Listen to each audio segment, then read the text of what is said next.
Evening, everyone. My name is Casey Gray, and I get the honor and privilege of serving at Compass Church in Colleyville with our elementary kiddos, and I'm honored to get to be here with you guys this evening. If you would join me in a word of prayer. Heavenly Father, thank you for this day. Thank you for this group of people, Lord, and just for their hearts to serve HEB. God, I pray over our board members. I just ask tonight that you would grant them wisdom, clarity, and just discernment, God, to make the best decisions possible. Lord, I also pray that for every decision that they would lead with compassion and integrity, Lord. We also pray over every single staff member, teacher, administrator, and student within this district. We just ask, God, that today you would protect them, that you would strengthen them, that you would encourage them, Lord. We ask that HEB ISD would be a district where kids can not only just learn and grow academically, but they would also thrive in community and just in character, God. We just pray tonight that you would bring peace and unity, Lord. And we just pray safety over this evening, and we just pray that you would continue to bless this school district and the work that they're doing, Lord. As always, we just pray that your will would be done in everything, Lord. And we just give you all the glory, all the praise for what it is that you're doing through these people. It's in Jesus' name that we pray. Amen. Thank you, everyone. Thank you, Ms. Gray. Next, we will be having our Pledge of Allegiance, and tonight that will be led by Hannah Grant and Everett Page from Bedford Heights Elementary.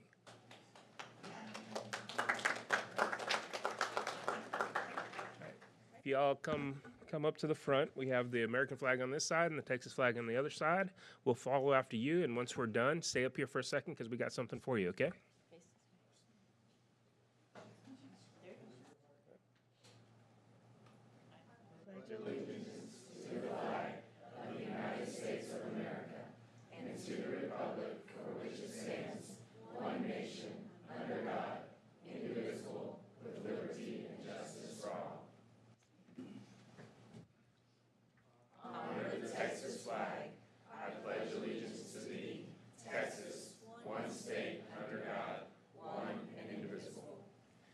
All right, guys, so stay here 1 second, and Miss Cole's going to read something about each one of you. Yeah, let me tell you a little bit about these two. Hannah Elizabeth Grant is a fourth grader at Bedford Heights Elementary who was a character trait winner for kindness this year, always sharing her caring smile and showing compassion to those around her. She's an aspiring teacher and actress, having starred in a nationally syndicated commercial and participated in the Bulldog Troop fourth grade play. She's a part of the Spanish immersion program, and she loves language and enjoys getting to learn new words daily. She loves to do crafts, hang out with her family and friends, and is very involved in her church.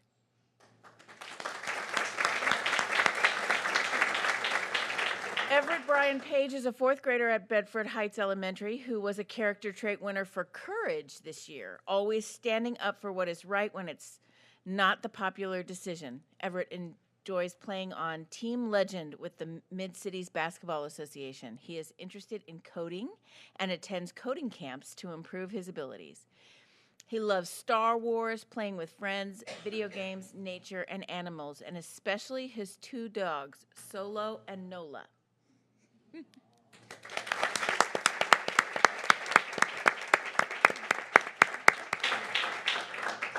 Thank you, Hannah and Everett, and thank you, Bedford Heights and Miss Martin.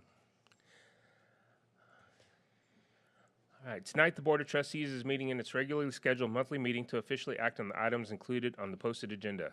The board welcomes and appreciates comments and input from the community. Open forum is provided at each meeting to allow the public to address the board. There'll be two open forums tonight. Open forum number 1 is to hear requests regarding agenda items only. Open forum number 2 is to hear requests or make comments regarding non-agenda items and will be heard at the end of the meeting. Those addressing the board are asked to limit their comments to 3 minutes per meeting. The speaker should identify his or her name, group affiliation if any, and make a brief presentation with an identified solution if one is sought. Remarks should be addressed to the board as a whole. Oral presentations may not include charges against any employee or board member by name. It is my responsibility to determine if the person addressing the board has attempted to resolve a concern informally or through the district's complaint policies. If not, the speaker will be directed to follow the appropriate policy. The board requests that all presentations be made in a courteous, respectful, and professional manner and asks that speakers monitor their own behavior. If you wish to speak during one of the open forums, please fill out one of the cards located on the table in the entry hall. All right, next we will go over the board activity chart.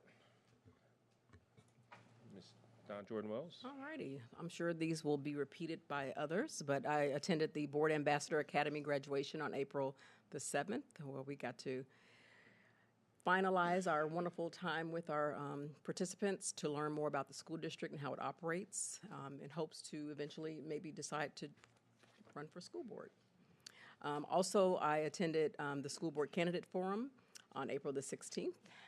Both candidates did really, really well. So hopefully you all will get out to vote if you haven't done so already. Make sure you do so by tomorrow, and then on May 3rd, which is Election Day. And then the employee banquet, I attended that, which was wonderful. It was my last one. I was surprised with nice, beautiful flowers. So that was on April the 25th. Thank you. Mr. Campos? So this is the time of year where we're very active and involved, and I don't want to repeat anything, but I do want to brag on a few things that I got to see happen.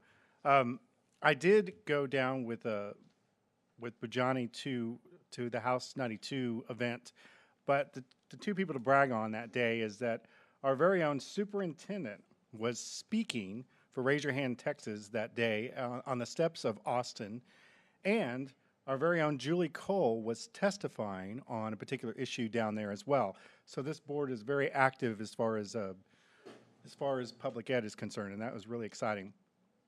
Got to see the NTHS induction ceremony, and the most exciting part about that is it seems like more and more of our kids every year, it's growing, and you're going to hear that echoed throughout my report.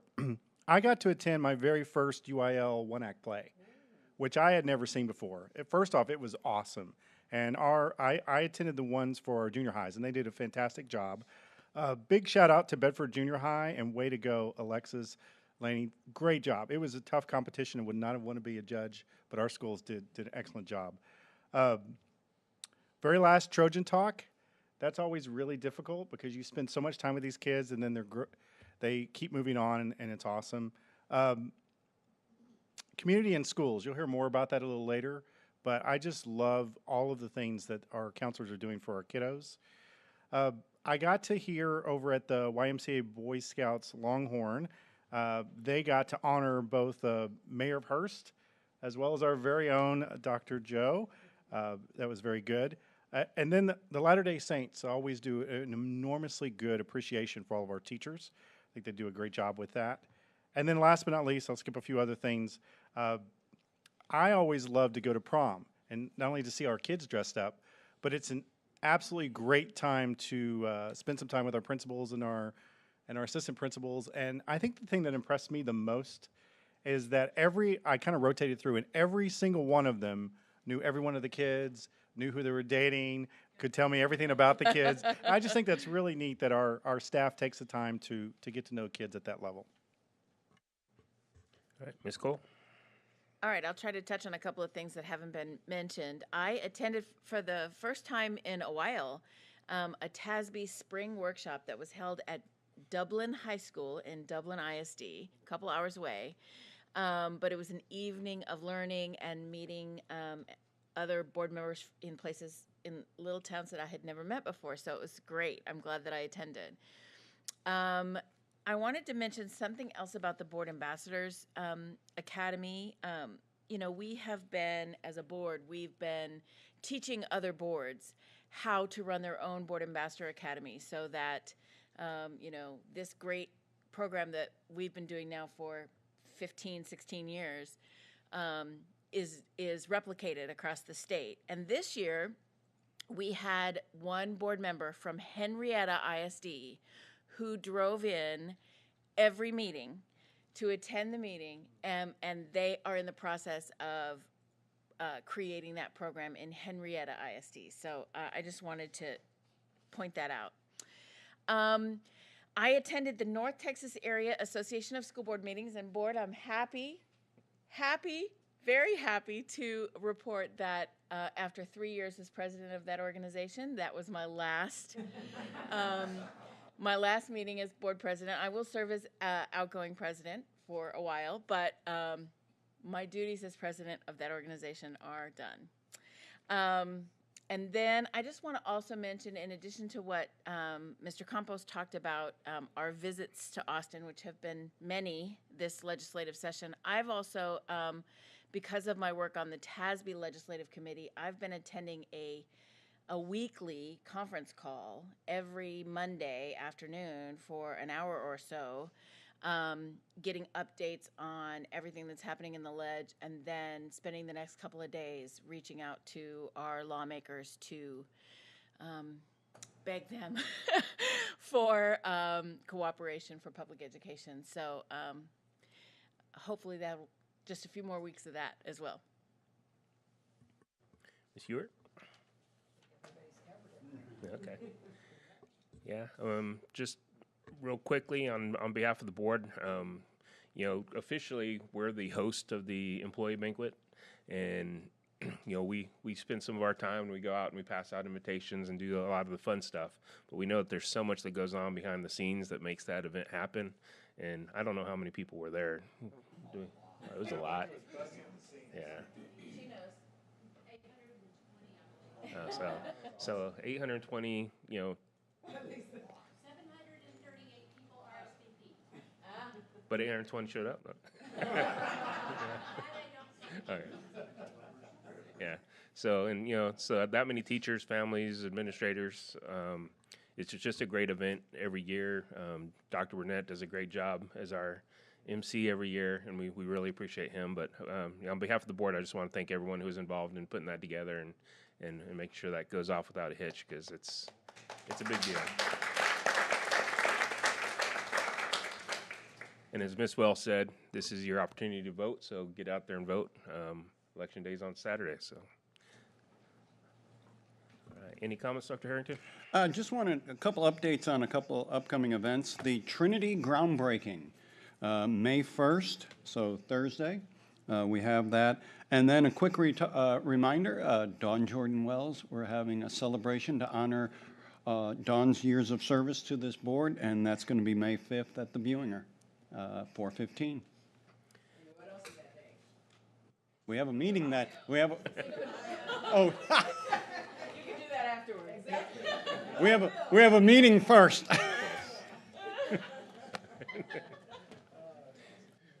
She can say whatever she wants.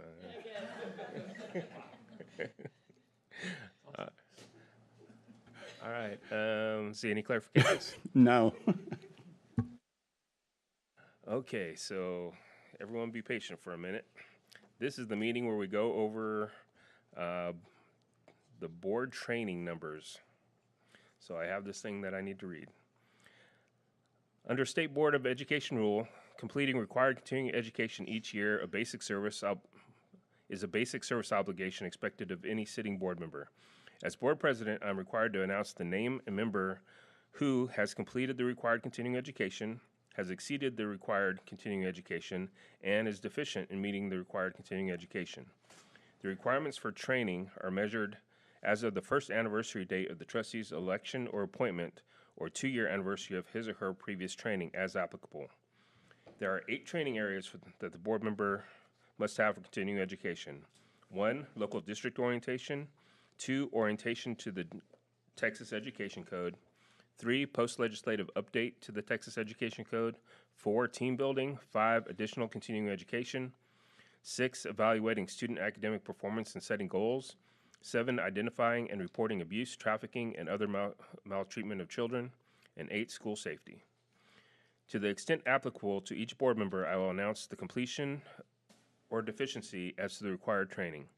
For members who still have time remaining to complete required training, I will announce those board members who have scheduled timely training and those who have not yet scheduled the training.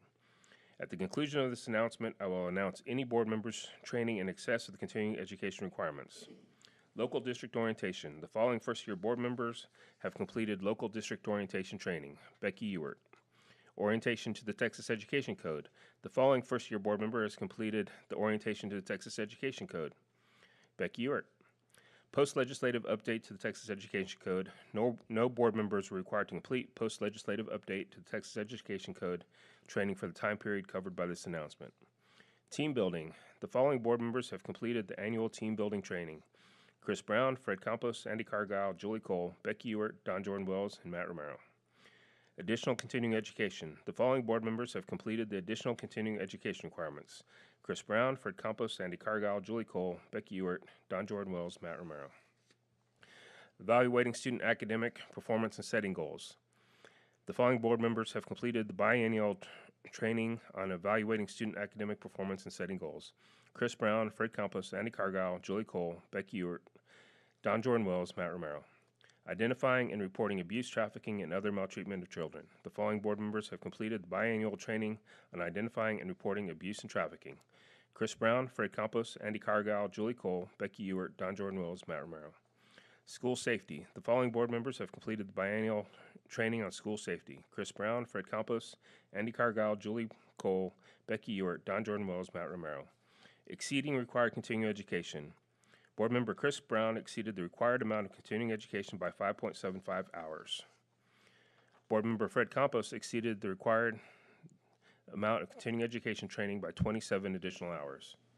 Board member Andy Cargile exceeded the required amount of continuing education training by 7.75 additional hours. Board member Julie Cole exceeded the required amount of continuing education training by 33.25 additional hours.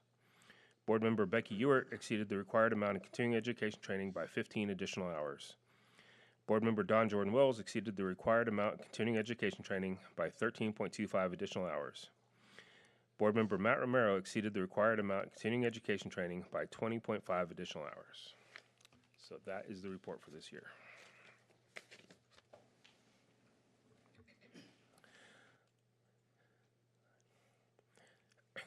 I'd like to say a quick thanks to our greeters this evening. You may have noticed 2 students in green blazers as you enter tonight.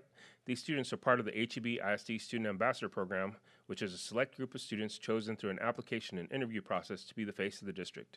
They are trained to assist with public relations and communication services and are given the opportunity to positively promote HEB ISD while developing leadership skills. Tonight we have Aiden Yee, a senior at Trinity, and Andrew Stewart, a junior at Trinity. We've been using this opportunity to hear the voice of the district students by asking the ambassadors a question. This month, this is the question. In 1962, President John F. Kennedy boldly declared that the United States would go to the moon, not because it was easy, but because it was hard. But his commitment did not stop there. He also made it clear the mission wasn't just about landing on the moon, it was about returning safely to Earth. The journey wasn't truly complete until it was brought full circle. As we enter the final month of your school year, your own return to Earth, we'd love for you to reflect and share with the board how do you plan to finish the school year in a way that reflects your growth, that reflects the growth you've experienced, whether through your academic accomplishments, personal development, or your impact on your school community. Good afternoon, everyone. I want to first thank the board, Dr. Harrington and Mrs. Royer, for giving me the opportunity to speak here today. When I first received the question, I must admit my eyes kind of popped out at the length of the question. I opened the email at night, and I was like, but when I got down to reading it, I realized that it was a very well-written question, and I thank you so much for that. One of the first thoughts that appeared to my mind was that I am attending Rice University, where President Kennedy made that speech almost 63 years ago, where he made a commitment to progress and to hope, a commitment that has been embedded into the very heart of this nation. And although President Kennedy would not see the fruits of his labor, his legacy of innovation and action would lead to the Civil Rights Act of 1964 and eventually the first man landing on the moon in 1969 through the Apollo program.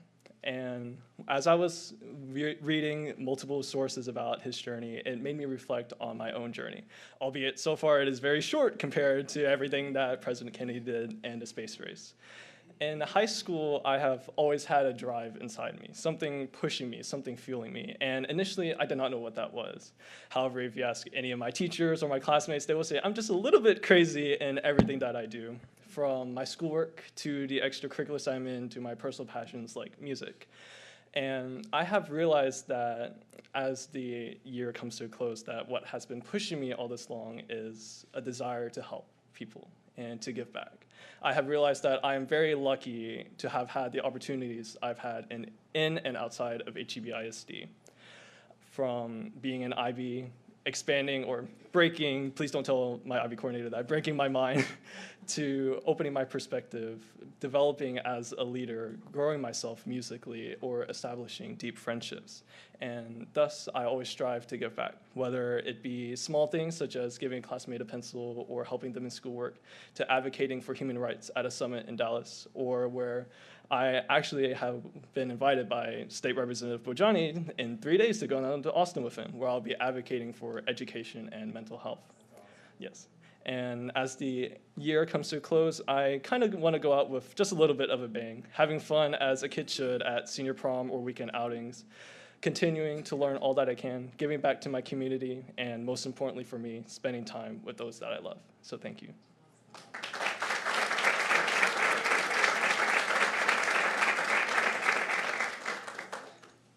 So hello everyone, my name is Andrew Stewart, and when I applied to be an HEB ISD student ambassador, I wanted to see the inner workings of what makes HEB ISD different by design.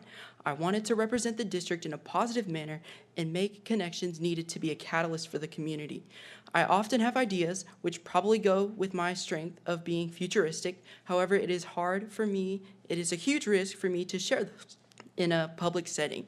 At the beginning of the school year, when my mission began, someone asked me what I wanted to accomplish as a student ambassador. My vision was to have the opportunity to speak to someone of the executive team about something that has been on my mind for the past few years. This year, I had the privilege to learn how to put myself out there and open myself to others by attending school board events and school meetings.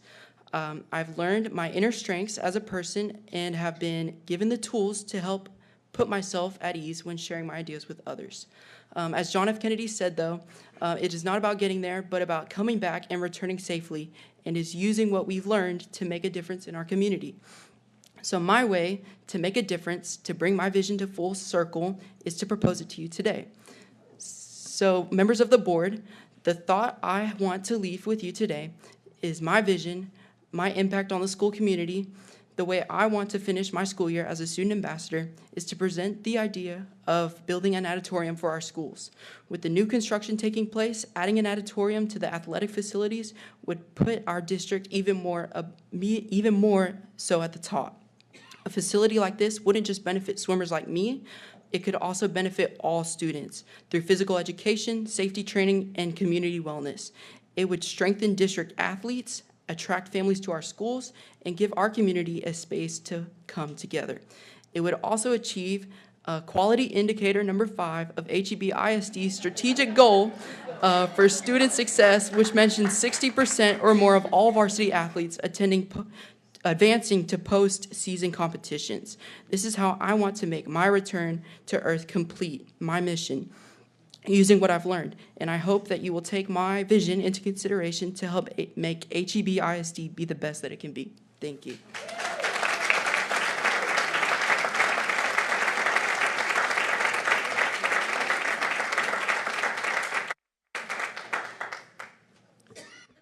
Thank you, Aiden and Andrew, for those amazingly well thought out answers. All right, next we will hear about our TMA All-State Music. Good evening. I'd like to request that next year I do not follow those student ambassadors. That would make me very happy. But we're here for a really great reason, to recognize the TMEA All-State students. This process begins with the tip of the top in their band, orchestra, choir auditions. Usually that entails on sending about the top 40% of students in their music program to the audition. That audition has about 70,000 students that begin. Out of that process, 1,800 are considered all-state musicians. That puts them in the top 2.6% of students in our state. So here we're recognizing those students and their directors for the hard work it takes and the dedication to become a TMEA All-State member. First of all, we'd like to recognize Rex Kuhn, clarinet player from LD Bell Band, and his director, Miss Suzanne Dell.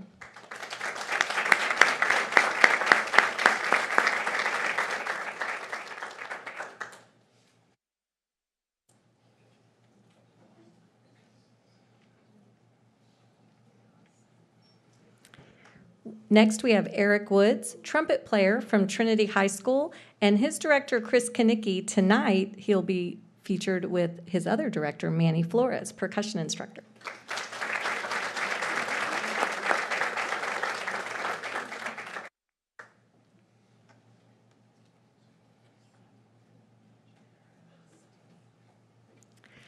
Maggie Neal, LD Bell Choir, and her director, Joanne Antonone.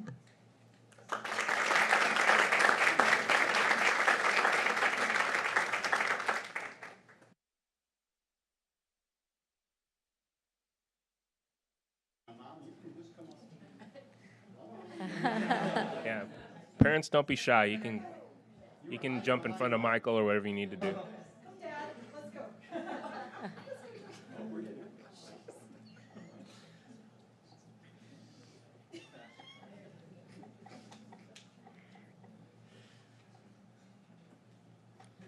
All right. Vivian Lasoy, LD Bell Choir, and their director, Joanne Antonone.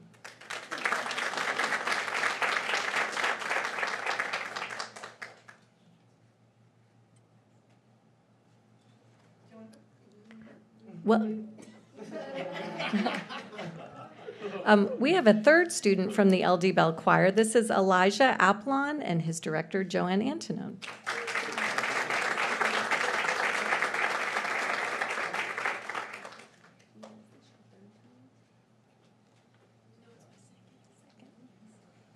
We have a returner. This is Eva Magana from the Trinity Choir, her second year as an all-state choir member, and her director, Lance Newman.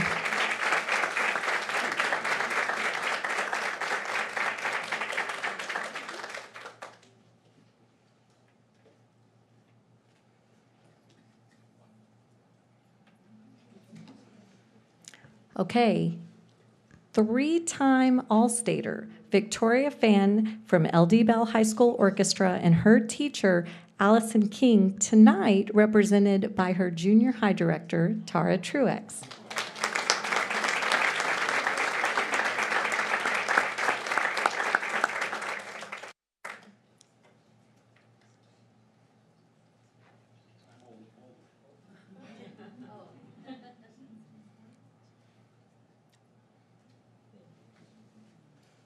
Very good. Thank you so much for honoring these students and their teachers for all the hard work and dedication this takes.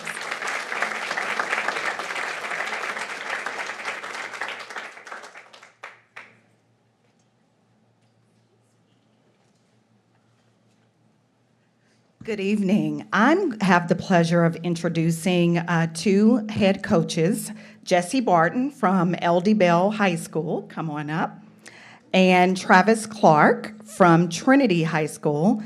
Jesse Barton is the head coach of the swim team, and Travis Clark is the head coach of the wrestling team. They will be introducing their students' state-level recognitions for their student athletes. So, Jesse.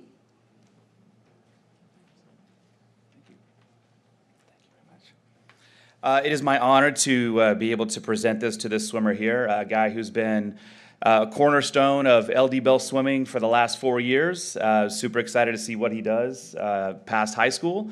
Just want to mention this guy has his hand in 7 school records that he's leaving behind here as well. So incredible swimmer, incredible person, Mr. Abel Temmes.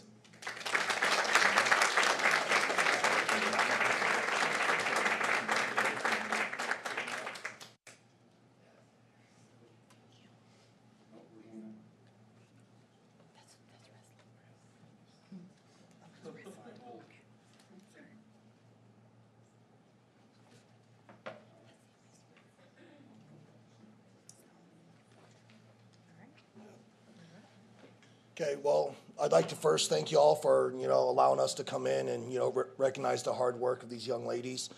I've been in this district for 11 years, and through all the success that we've had, it comes back to the school board, Trinity High School, and just the community in general. So before we get started, I'd just like to thank all y'all for our continuous support. But this year, we ended up with 3 state qualifiers. Ladies, step out. They don't talk. Okay. All 3 of these young ladies were state qualifiers in the 6A division. Their women's team were the District 4 runner-up. They were number 4 in the region, and they finished top 12 in the state once again with just 3 of them. But Jaden Perkowski-Green, she's a junior. She was a qualifier at 165. Mallory Lowe, a senior. She was a qualifier at 152.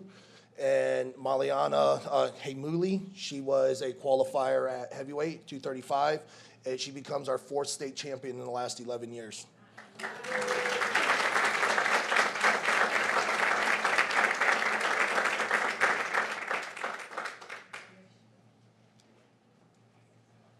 I'd also like to introduce my coaches. Sorry, brother over there. Brandon Chapin, he's in his 2nd year with us, and Passion Holland, she's in our 2nd year. But Maliana actually becomes their 1st state placer in their career.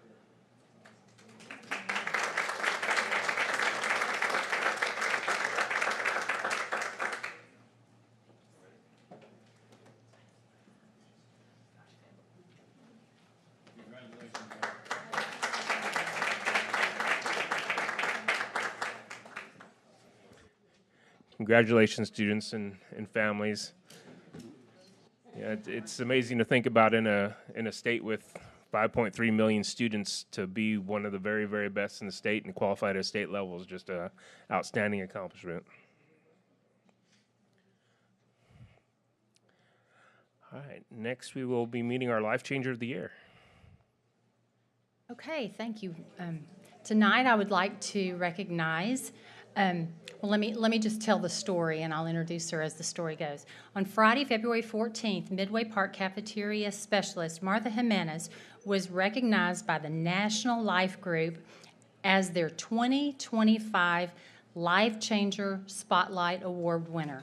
National Life Group's Life Changer Award is it's a program that recognizes K-12 educators, school employees nationwide who make a significant difference in students' lives by exemplifying excellence, positive influence, and leadership. With 21 years of dedicated service to HEB ISD, Martha is celebrated for her warm smile and her inviting demeanor, which fosters meaningful connections with both staff and students. In her role, she prioritizes the well-being and dietary needs of students, demonstrating dedication and compassion that makes her an invaluable member of the Midway Park community. Martha, please join our superintendent, and Lisa, if you will join as well, and we will take a picture. But thank you so much for your service.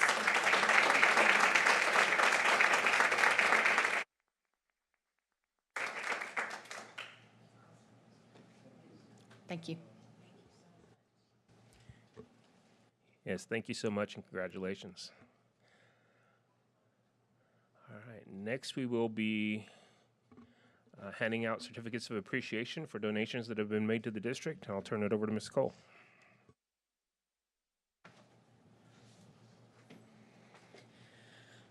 Okay, well, we couldn't do what we do in public education without the donations of our community, and tonight's grand total of donations is $12,628.75, so thank you very much. First up, board member Becky Ewart has a donation to Bedford Heights Elementary PTA to Bedford Heights Elementary, $3,128.75. That's going to be used to help pay for custodian overtime and help cover costs that may be associated with field trip transportation. Miranda Martin will accept the certificate of appreciation. Ms. Ewart also has a donation to Midway Park Elementary from Atmos Energy. This is a $5,000 donation to be used towards awards and incentives that will be morale boosters for teachers and students. And Ms. Liesl James will accept the certificate of appreciation.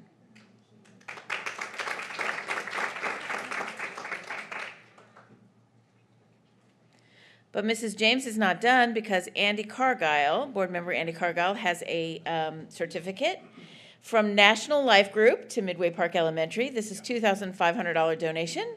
It's used to help purchase items that will show teacher appreciation and help to change lives. Liesl, how did we earn that? Okay, so as part of the award that Mrs. Jimenez won, she received $2,500 herself, and then the school won $2,500. All right.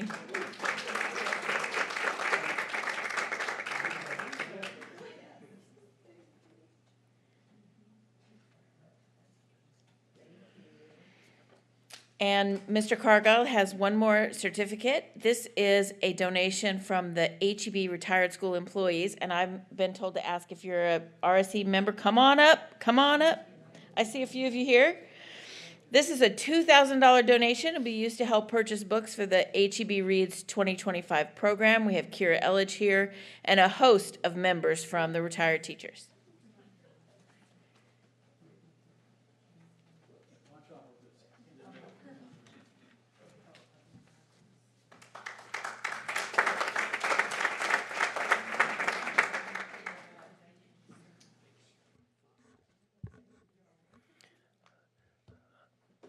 All right, and thank you for those donations.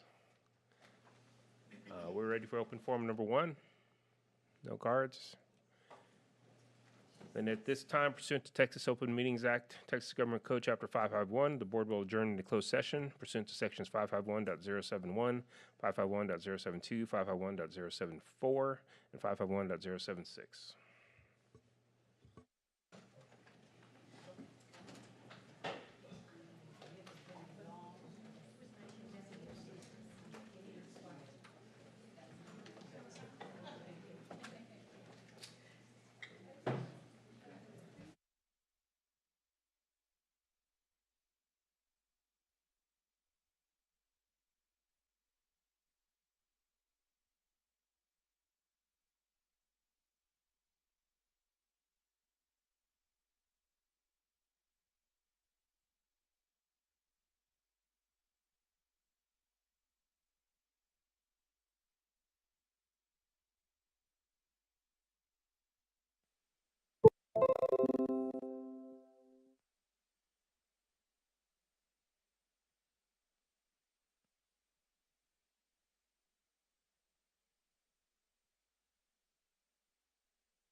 All right, at this time, the board will reconvene into open session.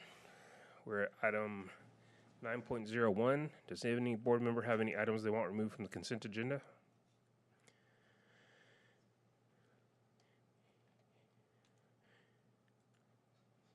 Hearing none, I'll accept a motion. I move to approve the consent agenda as submitted. Second. I have a motion and a second for the board to approve the consent agenda as presented. Please vote.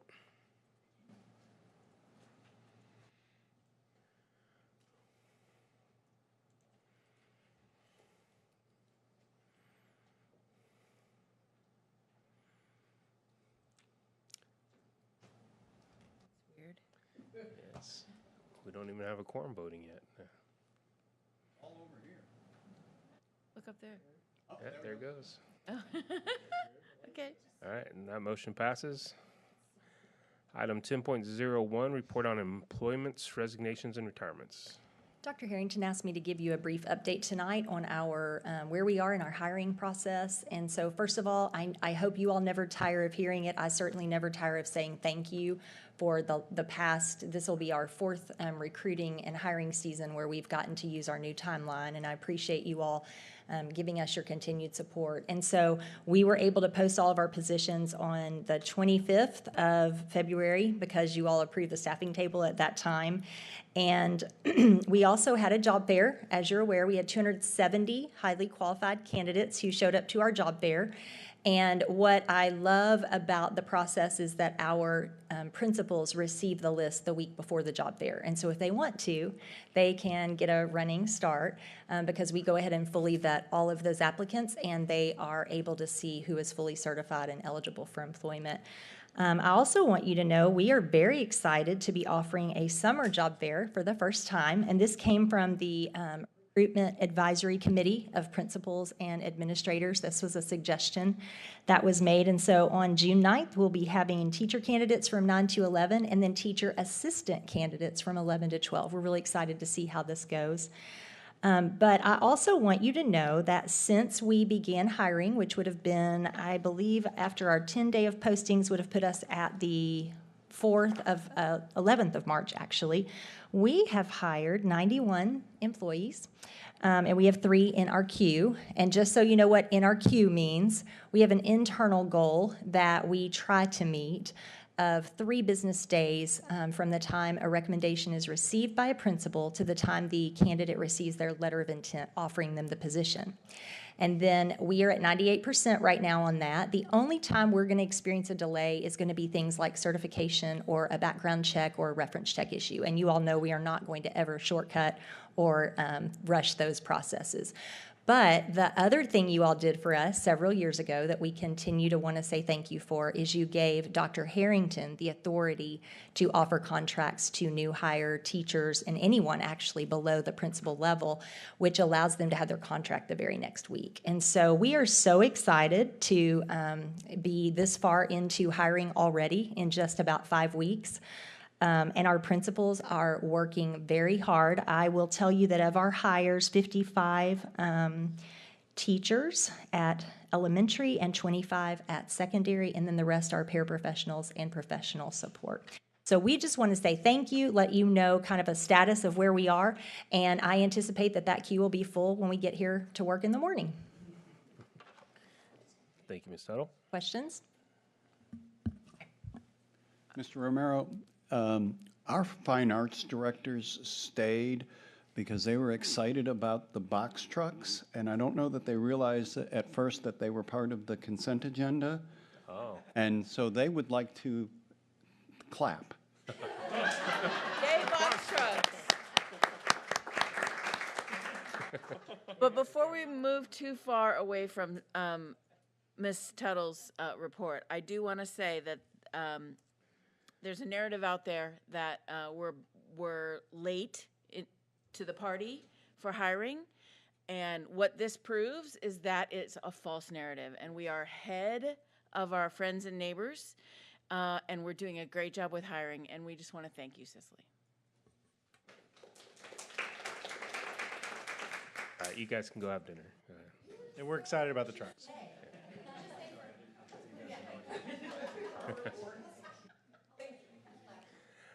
All right, item 10.02, gifted and talented update. Ms. Harris.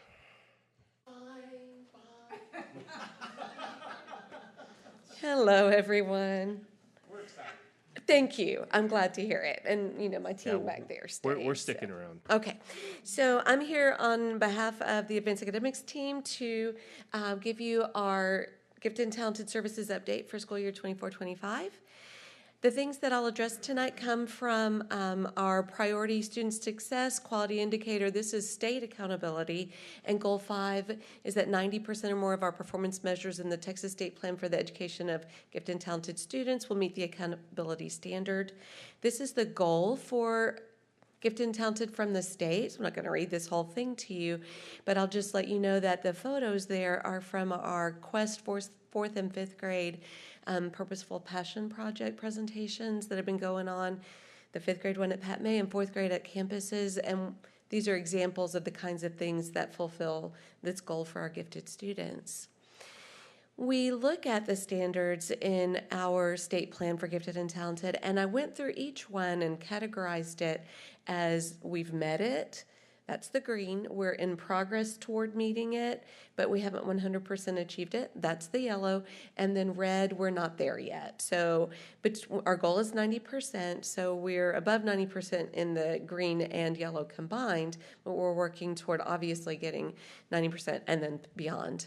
So for this school year, we adopted 3 areas to focus on. The first one was professional development. We've actually been building on this one for the last few years. Just knowing from the state plan that, I've said professional development first, didn't I? From the state plan, I'll come to professional development. That's actually the second one. The first one is that in the state plan, it says that our population in our gifted group should resemble that in our district. So this is our population in our gifted and talented group, and the legend went away on this one, and I noticed it after it was turned in. But in our gifted and talented group, we're 53% boys and 47% girls. That's also the District 1. So it exactly matches, funny enough. Here is our race and ethnicity within our gifted and talented group in HEB ISD. Here is our economically disadvantaged. We're 30% of our gifted and talented students who are identified are economically disadvantaged. 11% of our gifted students are EBs. 6% of our gifted students are identified also as special education. And 7% of our gifted students have a 504 plan. That one also exactly matches the district, just by, coincidence. So you can see more about that in your Friday update. And now we'll talk about professional development. 30 hours of professional development are required for any teacher in the core content areas who has responsibility for gifted and talented students. And then that's followed with an annual 6-hour update. So we've listened to our stakeholders. We've trained more and more teachers over the last probably 4 years. So now we're getting a large number of teachers who are doing their 6-hour updates. So we really listened to them this year. We tried to give them more options and more voice and choice within those options. So if you ever want to do professional development with us, the little logo on the left was really interesting. We collected podcasts and articles and videos about each of those 6 topics, and then teachers chose 4 of those to focus on and learn more about. And that was asynchronous and had a long time span, so that met a need for a large group of teachers.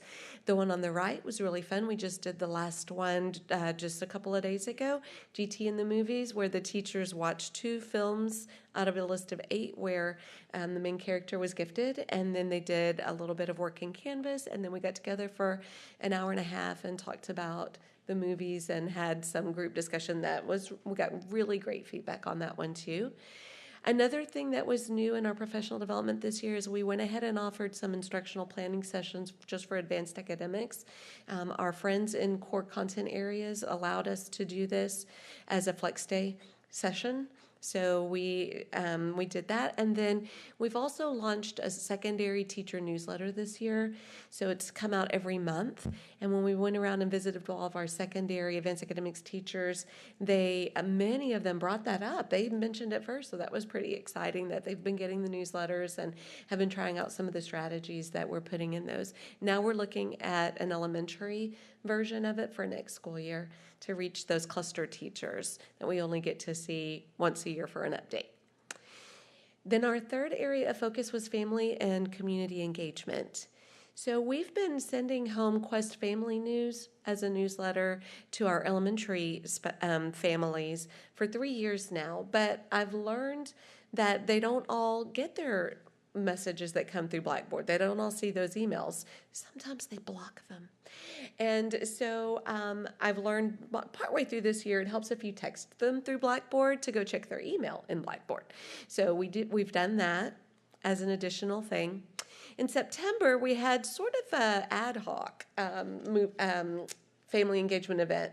This is not something we would repeat necessarily, but in third grade, we read The Wild Robot with our Quest students, and it came out as a feature film in September.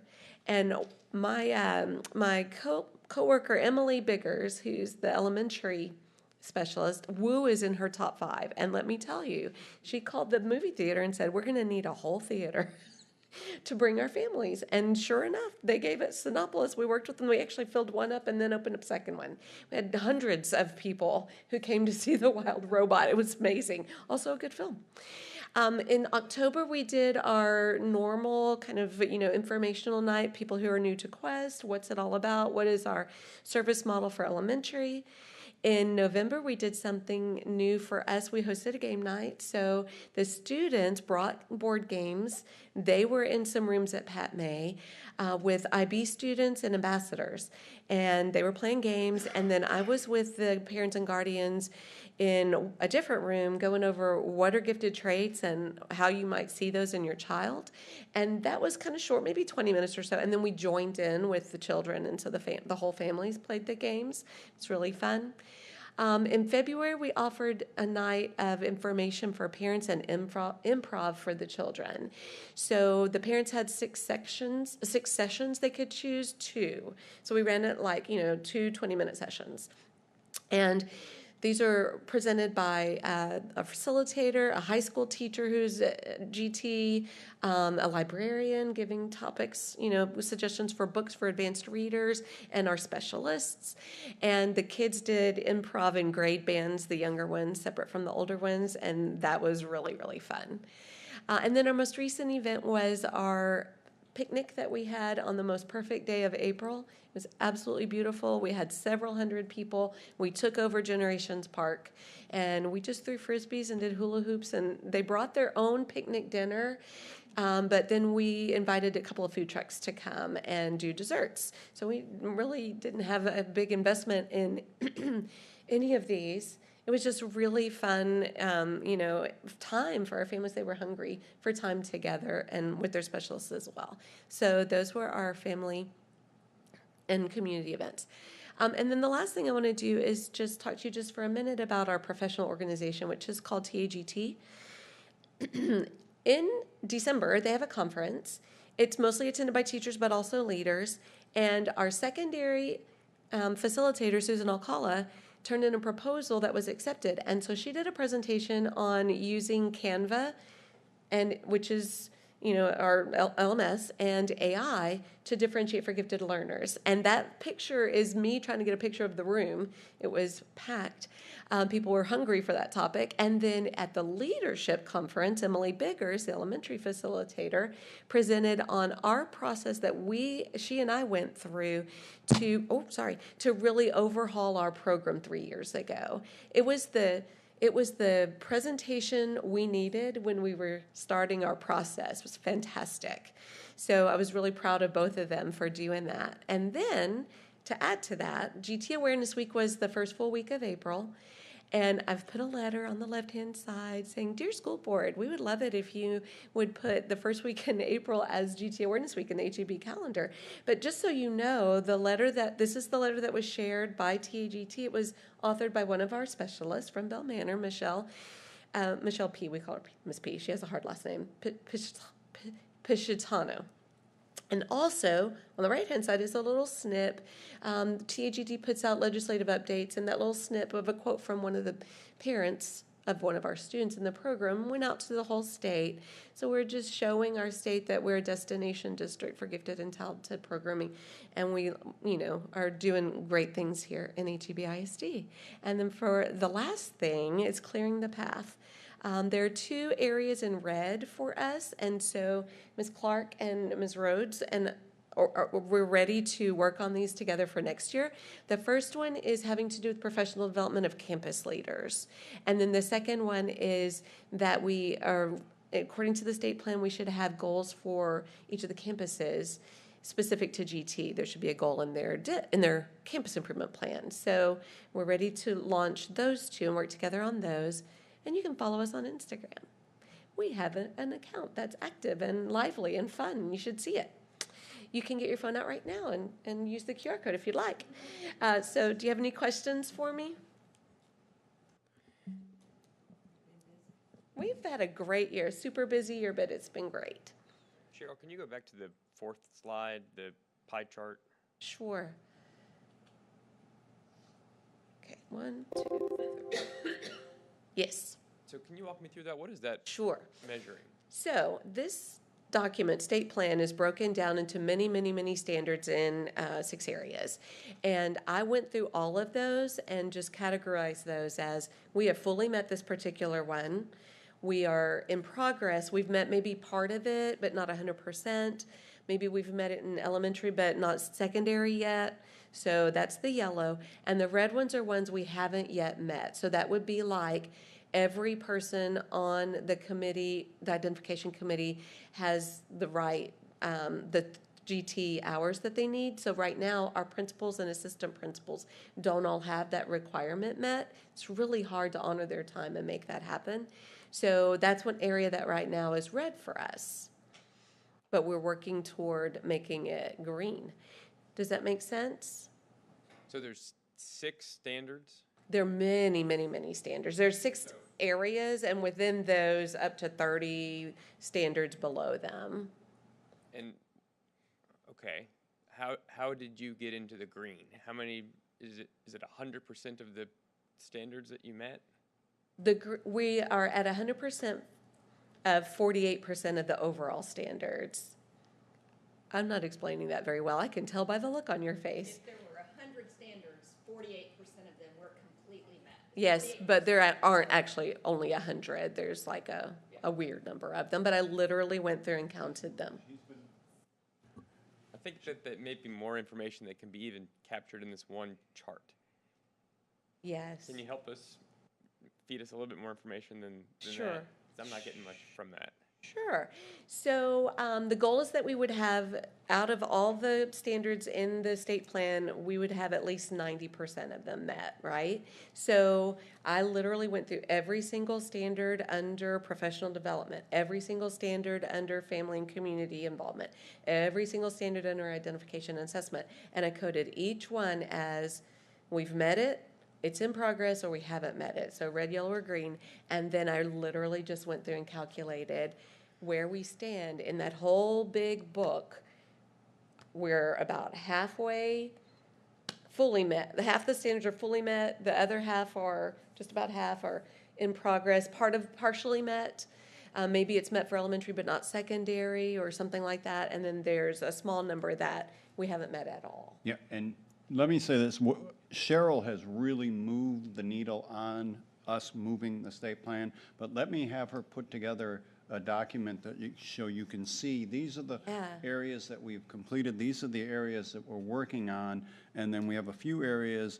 It's like that last slide, or near the end, you had the clear the path. Clear the path. Right. So she's been working on more and more pieces to clear the path, to move more to green, move that yellow to green, so that we have more and more of these, of the state plan completed. But I can have her put together so you guys can actually see and then actually know, what are we working on? Yeah. What are we trying to move? So the board, I know what your question, how can we help you move this along?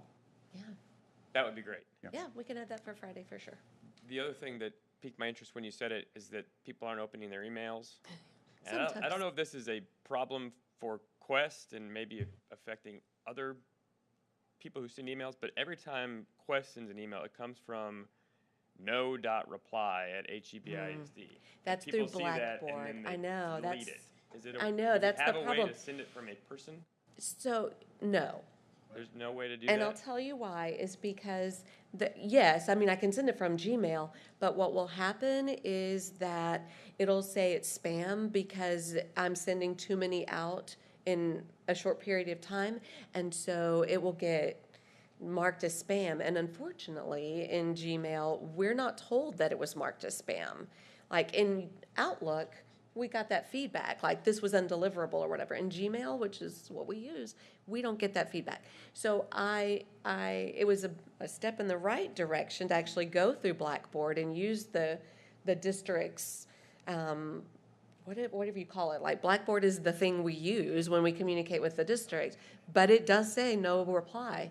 I know it's kind of a sticky situation. Let's look at that, because there used to be a way to change that, but you had to go into the settings, but that was when I was a principal, so that was a long time ago. But there was a way to change that. Let's have Lindsay look at that. Sure. But I do understand, because I'm the same way. There's certain emails, you look at where it's from, and you're like, Yeah, and sometimes it just filters it right out if it says don't reply. But that's the tool we have in the district. That's why I started doing a text to go with it.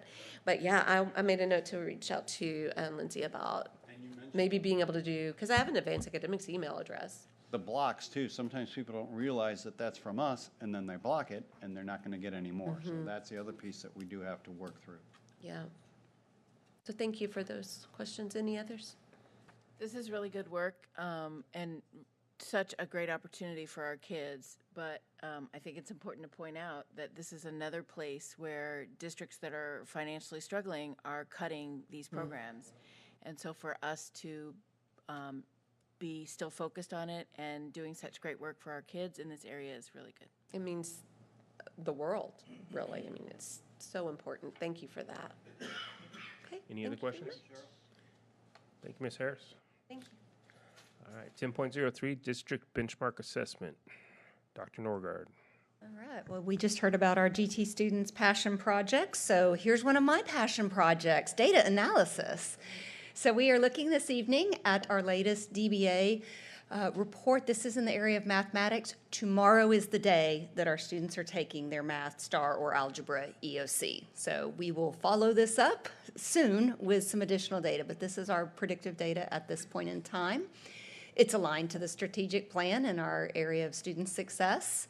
And as I have shared with you with all of our other DBAs, but bears repeating, is we went to interim assessments last year for some of the reasons that are listed there. We found that after studying them, they were not giving us the same predictive value as our district benchmarks. So we're back to DBAs, but that is why in some of the data you will see an interruption, and that we've tracked trends across that year instead of including it in the data. It's here in the chart. For example, so grade out here. So in math, now remember, lots of ways we look at the data. They all tell us different things, and this is the very, very high view for you. Our teachers and principals are really digging in, what does this mean for the individual student sitting in my classroom?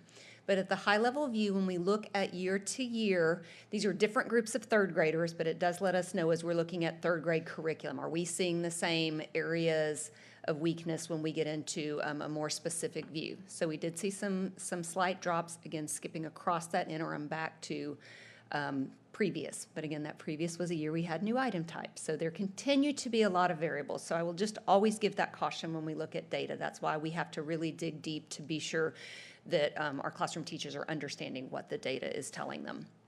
At year 4, grade 4, different groups of students. And grade 5, okay, so we're seeing similar patterns at all of these when we look at the same grade level across different groups of kids. Grade 6, grade 7, grade 8, we see an uptick there at the meets grade level, and then our algebra. So when we compare to different groups of students, we see where's a disconnect between, our performance in previous years and current. You can see some there. Some of it was a change in test and lots of other things that may have happened. So our teachers need to really be digging deeper and looking for those patterns. So we can also look at the growth to STAR, because as I mentioned, this is the DBA report. Tomorrow they're going to take STAR. So historically we can see, here's our DBA. We do a lot of great interventions between DBA and when they take the STAR exam. Our coordinators and facilitators have actually been off on campuses assisting with some of those small groups at some of our campuses that have requested that additional support, in addition to providing materials that the teachers use for that support. So again, these are different groups of third graders, but you see from the light bar to the darker bar for approaches, meets, and masters, the kind of growth we would typically see. You can also see in that 23-24 year why interim did not predict for us in the same manner that we were used to.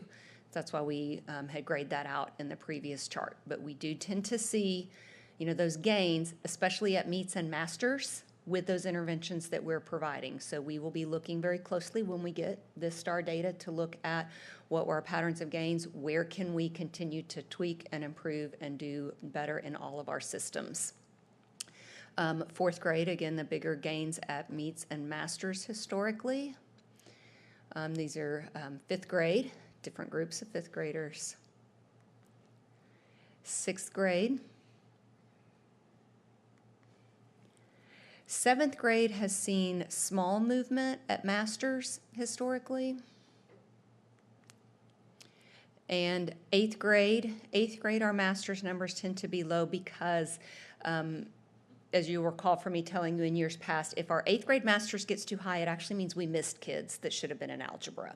So, and then here are our algebra results, growth from DBA to STAR. Okay, so those are two different ways of looking at the data. Here's a third, when I look at a particular group of students over time. So this year's fourth graders, how did they perform on third grade last year?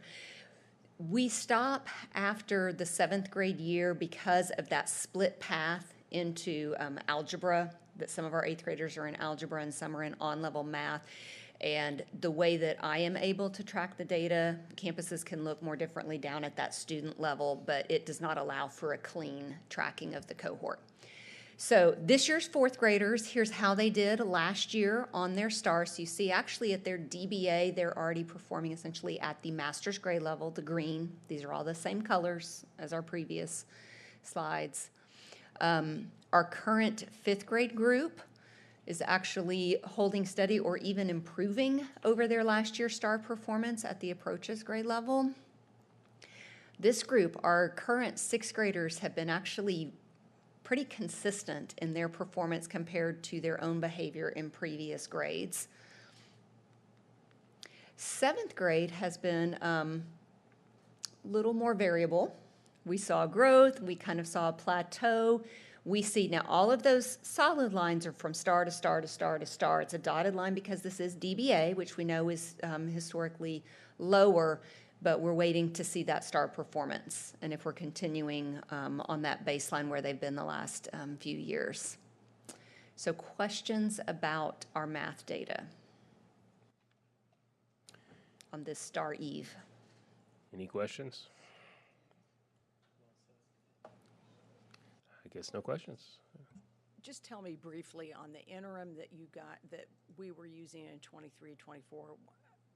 We always had our own DBA, and then we went to an interim, so the interim was... Yes, so we had some reasons for switching to the interim. It was available in the same platform that they would take STAR, so it would have all of their accommodations there for them.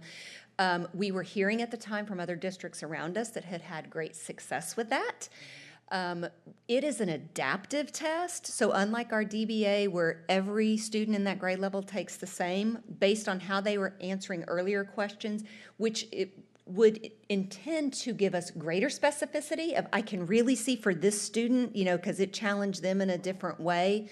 So all of those things were the reason we made the switch, but after making the switch, we did not see that it worked as well for us in our data. And in fact, our new assessment and accountability coordinator who came to us from the service center, she has told us this year, she said that was actually a change, something changed in that test last year, and a lot of people that had been using it saw the same trouble. So it's not like us to make a switch after 1 year, but when we know it's not giving us what we need, we made the switch. Right, right. Thank you. All right, any other questions? All right, thank you, Ollie. All right, 10.04, report on cost of construction material testing for LD Bell High School. Mr. Minor. All right. Good evening, ladies and gentlemen. Now, before I get started, I would like to point out one thing. This is a little bit outside of out of our normal SOP.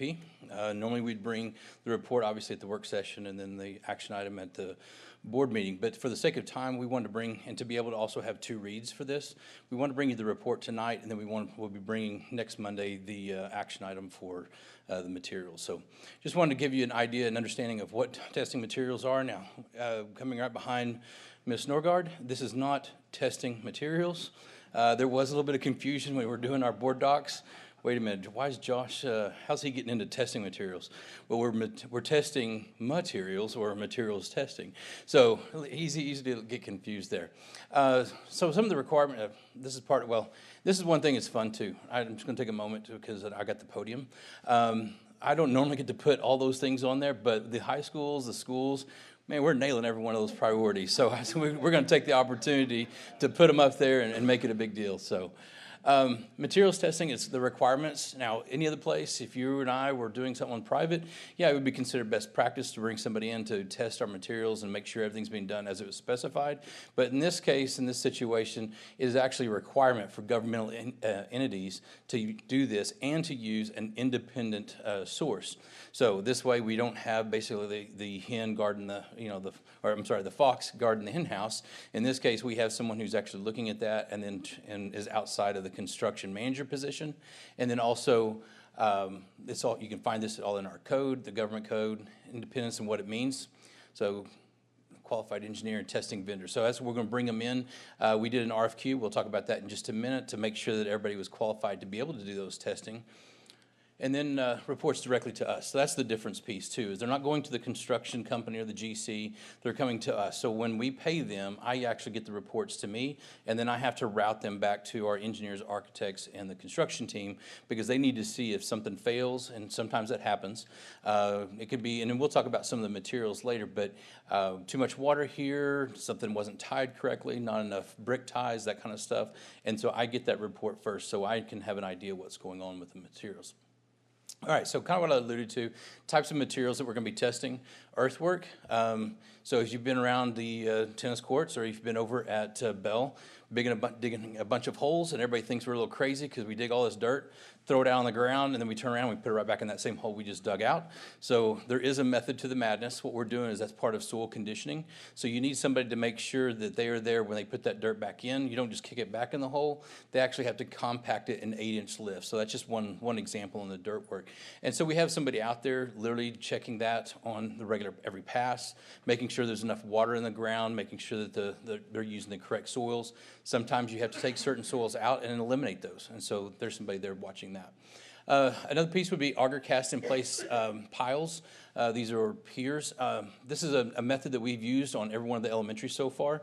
So what we're paying for when we say materials testing, sometimes it's just an observation of a procedure being done. Other times it's actually testing a material where they put it under, different testing procedure, microscopes and that type of thing. Another might be just taking the material and seeing how it reacts when it comes out. And so one of these would be the observation. They have to make sure that all the steps are performed correctly during the auger cast in place pile. Another would be concrete observation test. They will take it, pour it on the ground, and then watch it slump, and there's a measurement for that, so we need to be able to make sure that. They also help with making sure that enough water is put into the concrete so that our concrete's not too wet, not too dry. There's a certain reason, and also make sure that we're meeting the PSI or the pressure that we're supposed to meet for that concrete. Masonry testing, some people think this is crazy. Well, it's not the brick we're actually testing. We're making sure that they put enough brick ties on the wall. There's a distance and how many you have in a certain square foot. Sometimes it is actually the fastening of how they're fastened onto whatever material is that we're fastening to. Different procedures and methods that they're going to be testing for that and observing. And then fireproofing, there's fire caulk and what's called a fire pillow. It's different things to make sure that fire doesn't travel through a wall, and it's got to be placed a certain way, and then a certain amount of it, and a certain, if we're putting on caulk, it's got to be spread out a certain area as well. And the last one is geotechnical engineering. We did this in the beginning, so that during our part of our pre-construction. So part of the reason why I'm coming to you with this now is that the amount of volume of work that we're doing. We didn't hit the thresholds last time. Now, easily, we're hitting a threshold when we're doing an entire high school in this phase. So we'll be doing that. And so geotechnical, that's actually where they drill down and they're determining, are you hitting water? Are you on an ancient beach, which we are? This is an old riverbed beachfront. So there's certain methods that we need to perform to make our piers anchor like they're supposed to. Now, qualified service providers. Now what we did back in 2018 is we did do an RFQ. And we did it for civil engineering, we did it for geotechnical engineering, and we did it for land surveyors, and we also did it for structural engineering. And so what we did is we were able to put a group together so we could use. We've used different ones. Right now we're using one called CMJ, and that's the proposal we'll be bringing to you. And they have been doing a very, very good job for us. Now, based on the fee structure, there's different ways that we can, that they can do the pricing for us. One is obviously a fee structure assessed by type of test. So a fixed cost per test, sometimes just one observation coming out. The other could be an hourly cost. They come out, they're going to perform observations over a certain number of hours, so there may be part of that as well. And then observation reporting, they literally sit there and watch them do the piers, so that's going to be a different type of cost as well. And then you do have time and labor, and then fixed charge rates. So we did bring in, utilized HPM on this process and had them review, and then we actually met with CMJ because here's the challenge on this one. Normally I send it out, get a proposal, they send it back, boom, we're done. It's pretty straightforward. But on something like this, it's going to span over 5 years, and you're looking at all the different techniques, the different types. They were trying to make sure that we, and this partly was CMJ's push as well, they want to make sure that we get a fair price, a good price, and it actually fits the way it's supposed to. You can imagine over 5 years, engineers are going to have a fee structure modifier, and so in doing that, they got to make sure that that doesn't get out of hand over the 5 years, or maybe help us as well when we're starting off in concrete, which is where a lot of that observation and testing is going to be, that we actually get a good price. So as we move forward, I'm sorry, I forgot about that. Trip charges are from testing side as well. So estimated testing requirements for LD Bell, we're running just under $2 million. So that schedule is going from January 25, actually we already passed that, but all the way out to 29. That's just the schedule range that we're working within. And so to do that, that initial fee rate, it's going to be about 4%, and as we start, and then it'll move up to 8%. Now, the way this will also be set up too is, like I said, we're getting into it at a lower rate in the beginning, and then we're going to hit that higher rate at the very end. But CMJ was trying to level and flatten that, so we basically have the same rate all the way across. So at one point we'll be ahead, and the other side it may seem like that we're behind, but over the overall, that's the rates that we're looking at. And so this price is a not to exceed $1.933705 million. Do you have any questions? Any questions? This is a cost that was originally, we knew. Yes. Yes. So in our estimates, we always have a percentage that they're going to throw in there. We were close on that. So a lot of our stuff that when we were doing the bids ahead, we're going to run those high because another reason too, we're running a little bit behind on time to bring this to you because really they're going to be looking at some of that testing and already trying to be be ready to be at work immediately. And the reason for that is they can't get the proposal until we had everything. We need specifications, we needed testing from when I brought the phase 0 testing to you, we had to test for those piers. All that money we moved forward so that we could then do that testing and then have this be a part of that proposal. And also need some more scope clarification from the architects and engineers as well. Josh, when we looked at maybe it was last meeting, could have been the meeting before that, when we looked at the master budget, Yes, sir. bond budget, Was this money in there? The soft cost, yes. Was this 1.9 in there? No, because we would have been over. I think it was, I'd have to go get that number to make sure I answer that correctly, but I can bring that back to you. Okay, so I'd like to see the master bond budget with this number in there. As we do each one of these, and that's part of the reason too, if you remember when I brought that, I showed you the things that were exact and the others were still estimates. The reason for that is just for this. Once we get those proposals, we will plug those in, and then we will bring you updates on the regular. Are we expecting a similar price for Trinity? Actually, what we're expecting is a higher price at Trinity. And the reason for that is the things that work well at Bell do not work well at Trinity. Things that are working well at Trinity aren't working well at Bell. And that would be the difference between one solid building that you're building one entire building. The other one is you're building essentially 3 buildings. And so all of that it goes into escalation over time. So basically, imagine we do concrete. All the concrete for Bell will be done for the base and for the structure will all be done in the beginning, and then we're done. Then we move on to the next method. Whereas Trinity, we're gonna do phase 1, and then we have that. We go all the way to the finish, and we start all over, and we do that all the way to finish, and we start all over again. And so that doing it that way, we're gonna have that cost that runs out there, and it's a little bit more expensive. So when we saw the master budget last time, yes, did it have any amount of money in there for materials testing at Trinity? Yes. At Trinity? Yes. Mm-hmm. So when we were showing that we said that those 2 prices were off, and we saw those, that they were off by that amount, this is part of what would lead into that, yes. Okay. So when we're talking about a materials testing budget, that is within the larger scope of the bond budget? Yes, sir. It's not outside of that scope? No, it's not outside. Okay. So to piggyback on that, will we see one for Trinity soon? Yes, but you can imagine the 2 jobs we're going to lag just a little bit between each other, whereas they're offset enough. But Trinity will be in some of their buildings ahead of time, way before, like they'll be able to use their arena before Bell does. But at the same time, we need that to lag enough so we can get certain trades offset, so we can move back and forth and keep that fluidity on the construction process.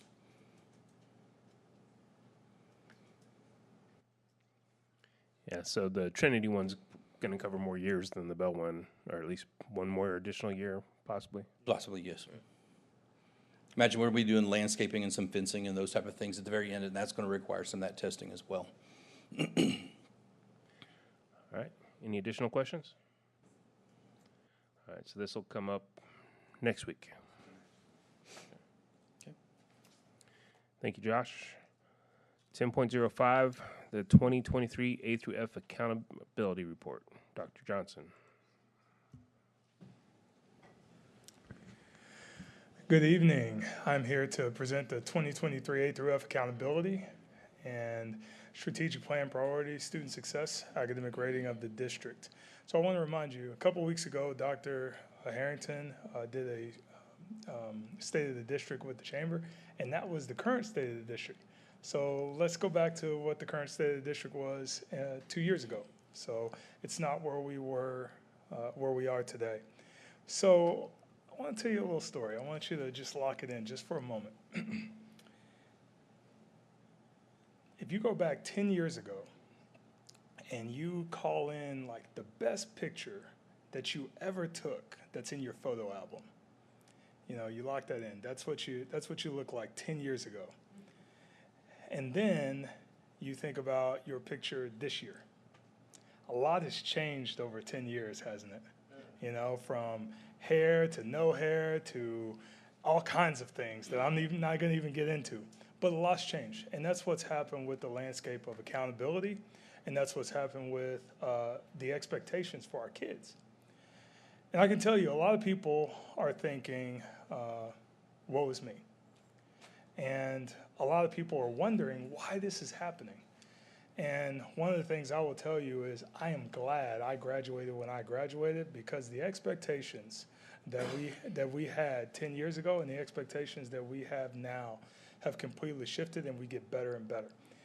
There's one key difference that I want to call attention to of what's happened from 2015, from about actually 2012 up through 2017, which is where we were transitioning into A through F, and then we hit 2018 was the first publishing of A through F, and then we have been through A through F until the pandemic.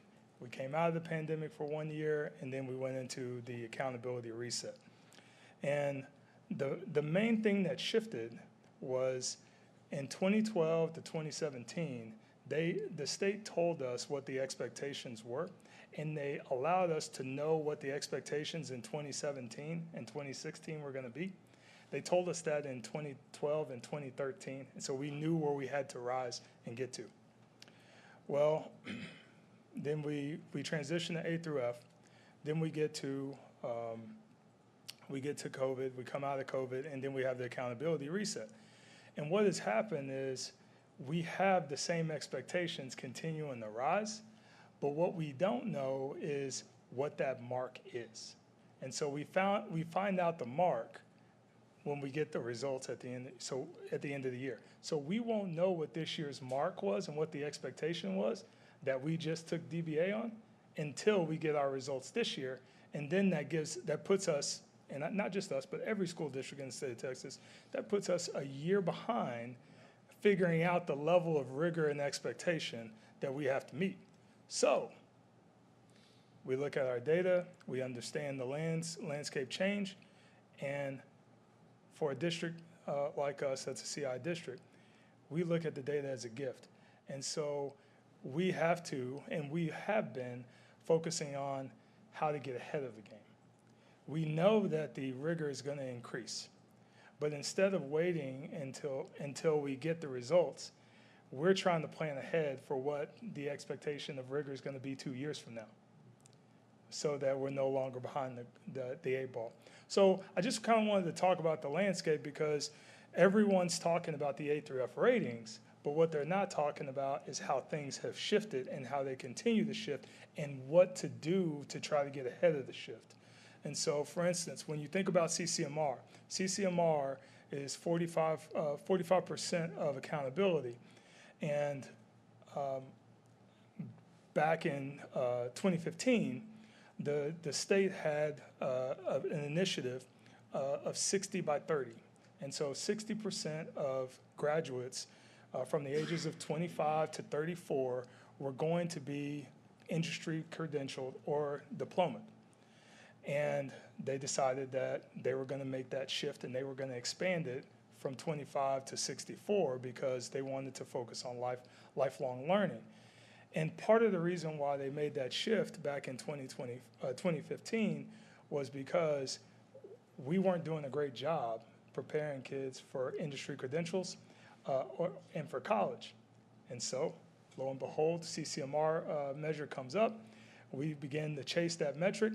And now, in 2023, 65% of the entire state schools are performing at a level of what was considered an A for CCMR. So they met that goal, and we continue to expand it. So what the state did in the accountability reset was they decided to take that A at 60% from 60 by 30 and raise it up to 88%.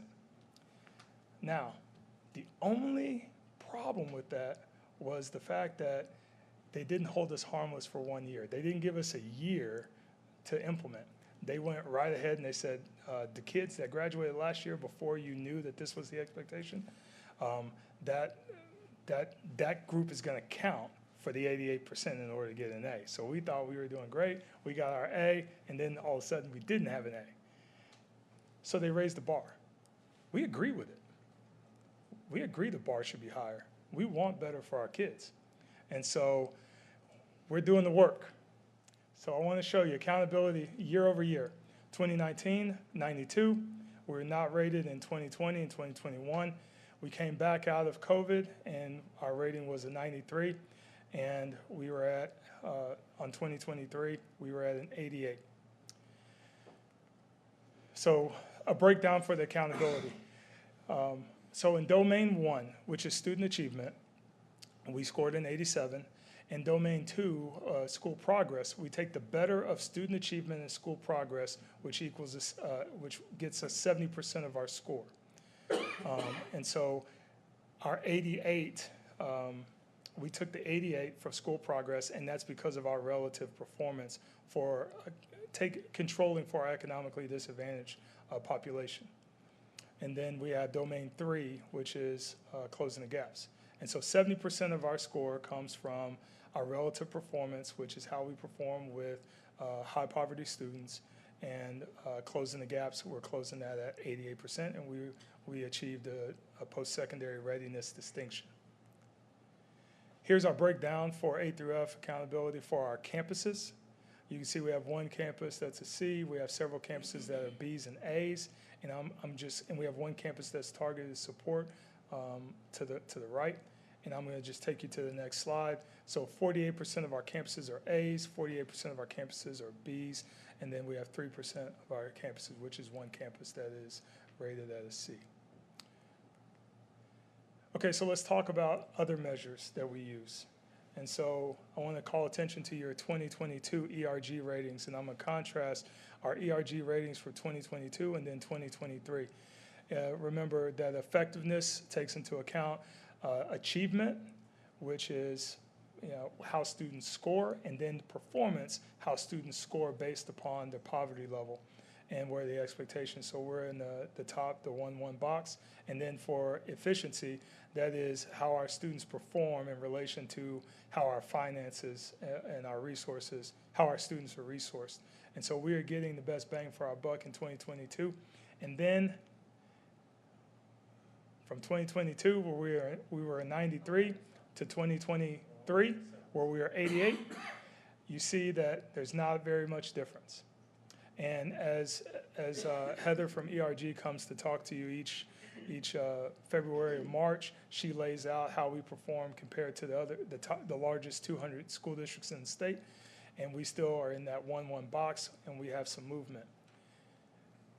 But I want to also give kudos to the board for CI, the adoption of CI as a theory of practice. And so this is what CI does over time. To the left is a school district where you see year over year where they are on ERG ratings. To the right is when we click on our red dot about where we move regarding ERG ratings. And now the main difference between ERG and the state accountability is you have 45% of state accountability that's on CCMR. That's a measure that's changed each year in the last 6 years. And you have ERG ratings that are based upon SAT, ACT, TSI scores that are consistent. So we compare those two pieces, and they have two different formulas. And you see we're still at the top right of the box. So all that to say, we have a changing landscape about the expectations, and we're excited to meet that head on and prepare and push towards the future, because the kids that are in the classroom today are getting more rigorous instruction, and they are being tested more rigorously than we have ever tested kids before. And so we stand ready to continue to meet that challenge. We love our scores. We are a top high-performing district in 19, 20, 21, 22, 23, 24, and 25. And regardless of what the score says, we will still focus on the things that make us perform in the top 1-1 box. So, do we have any questions? Brandon, I have one quick question on slide 6 where it determines the 70-30 split. Do we choose that, or is that based on our best? So it's the better. So if, for instance, our projections for next year are an 87. And the only thing that changed is we flipped from school progress to student achievement. And so our performance for what will be 2024 accountability actually stayed the exact same for student achievement. And so this year, this particular year, based upon our relative performance, which is our economic disadvantage and our CCMR rate, we're at an 88. So if our student achievement was an 89, that would be the better of the two, and that will become 70% of our score.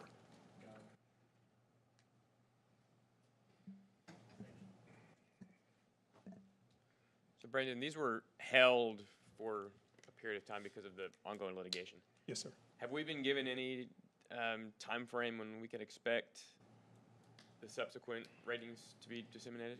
Well, the 2024 is still in litigation, so we're not hearing anything at this point, but we do feel like now that 2023 is passed, that they're going to quickly make a judgment on 2024, and we'll probably get that sometime this summer is what we anticipate. So, we would love to, because we'd like to move on.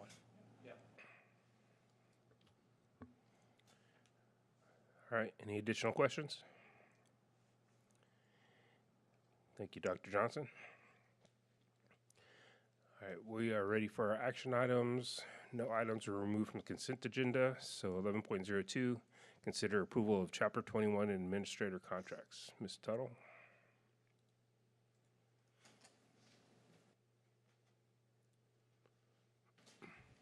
So in aligning our process to our policy, what you have tonight is the administrative contracts that are at principal level or higher, and we're asking you to consider approval of these, and then we will be distributing all employee contracts Wednesday and Thursday of this week. Any questions? Any questions on the contracts? I will accept the motion. I move the board approve the Chapter 21 administrator contract as presented. Sorry, I gotta get on the right one. I have a motion and a second that the board approve the Chapter 21 administrator contracts as presented. Please vote.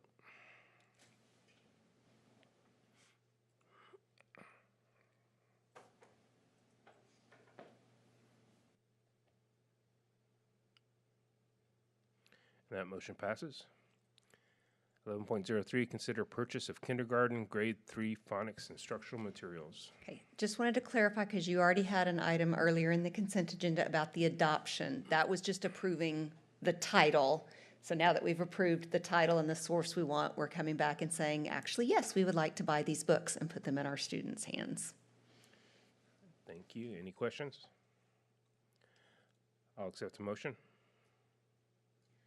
I move that the board approve the adoption of K-3 phonics instructional material as submitted. Second. I have a motion and a second for the board to approve the adoption of K-3 phonics instructional materials as submitted. Please vote.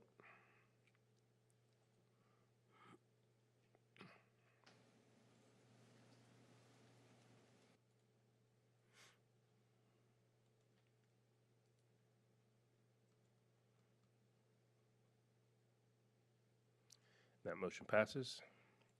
10.04, consider purchase of replacement Chromebooks. Mr. Kerbo. As you recall, this was a revision from the item from the work session that actually reduces the cost by $180,000, thanks to Ms. Marilyn Biggers and her efforts to get a renewed quote. And we learned about it the day of the work session that the tariffs were not applicable to the devices being ordered. So the new quote results in that savings. All right, any questions? I'll accept the motion. I move the board approve the purchase of replacement Chromebooks as presented. Second. I have a motion and a second for the board to approve the purchase of replacement Chromebooks as presented. Please vote.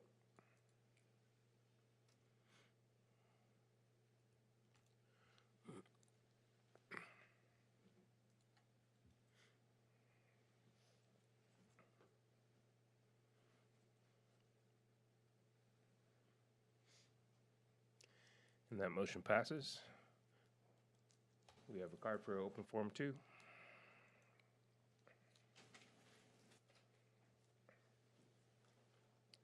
Thank you.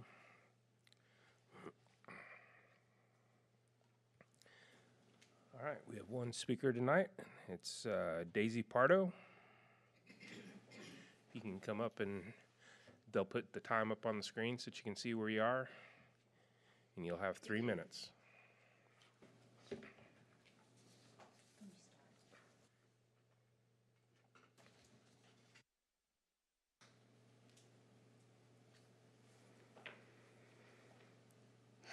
Here we go.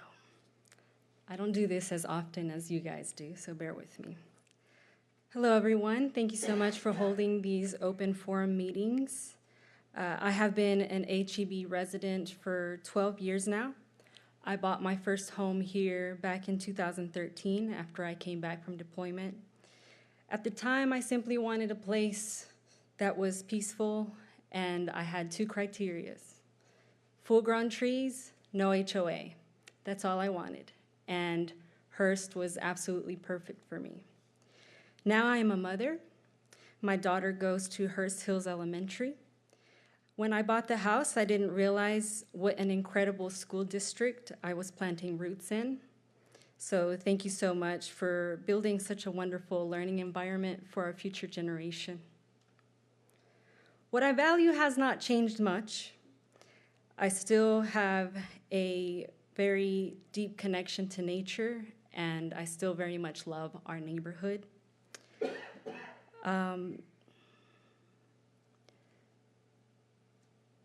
Yeah, so I do love trees a lot. They are very rare. They're more precious than diamonds. As diamonds can be found in space, diamonds can be found on asteroids, but trees cannot. Trees are only here on this planet, and I think that they are a lot more precious than what humans give them credit. Hurst-Hills has begun a full rebuild construction project. I was hoping to hear Josh touch on Hurst-Hills, but I guess the high schools have been going on a little longer. So as they began the construction project, to my shock, they were clawing down 3 trees, 3 fully grown, healthy trees. Even though there was plenty of already flattened land around it. Trees are sentient beings who give us more than we give them. The least we can do is consider them during project development. They are the lungs of our planets. They keep us healthy and protect us. So the protection for ourselves starts with protecting them.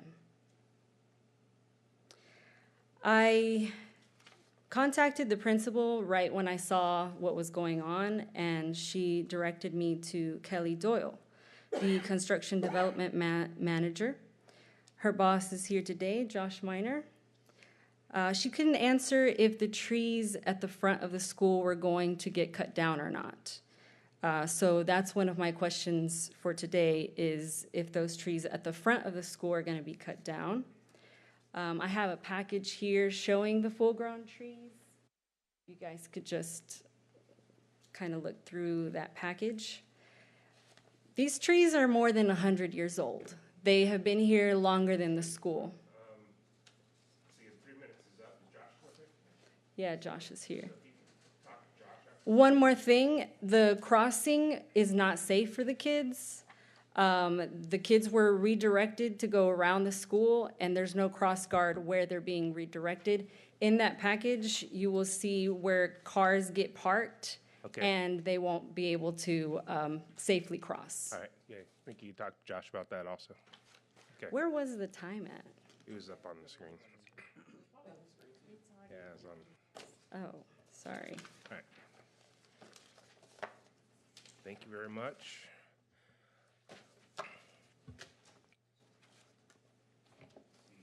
Here to other business, opportunity for board members to request items to be placed on future board agendas.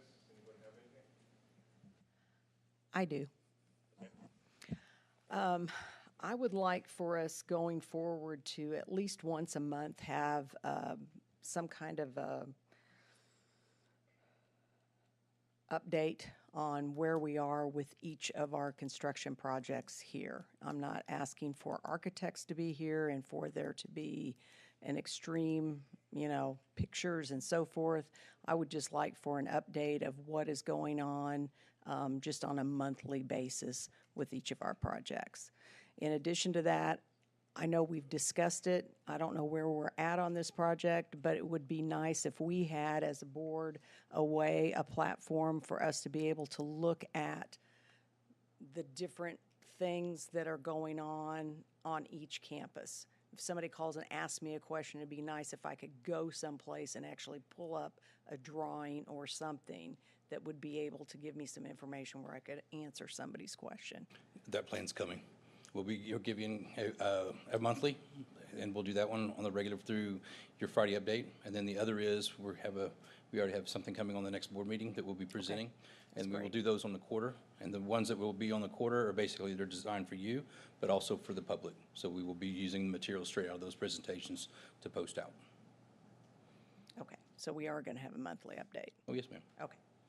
We just haven't been there yet. All right, so is there an agenda item that we need to have a second on, or? I think we may be good right now, and I think we're not able to do that, or if we need to make a different recommendation, we can come forward and then we can discuss whether or not we're meeting the expectation. And I think in a lot of cases, there's only so specific we as board members can get with people answering their questions, and we need to, send them to, Josh or the administration to answer more specific things. All right, anything else? All right, 13.02, consider approval of designation of board delegate and alternate to TASB delegate assembly. This is something that we do every year. This is obviously for the TASB conference in, I believe it's in November? September? Okay, so early. In Houston? It's in Houston.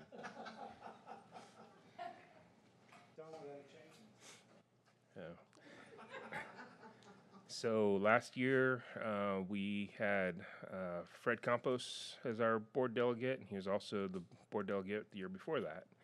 Last year, Andy was the alternate, but he wasn't able to make it, so I filled in for that spot. So do we have anyone who's interested in being our board delegate this year? I know Ms. Cole can't do it because she is a director.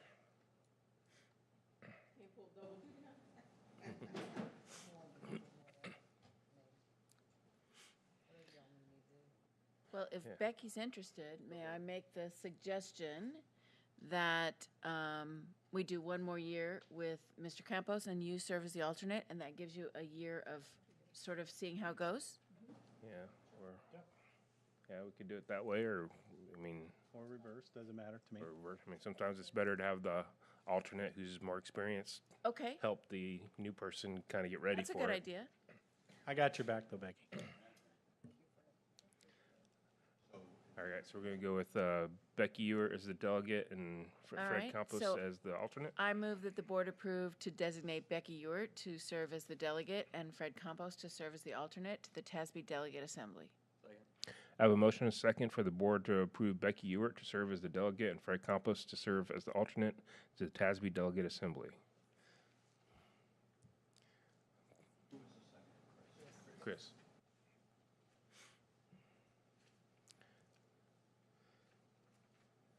So as soon as we have that ready, we'll vote on it. There you go.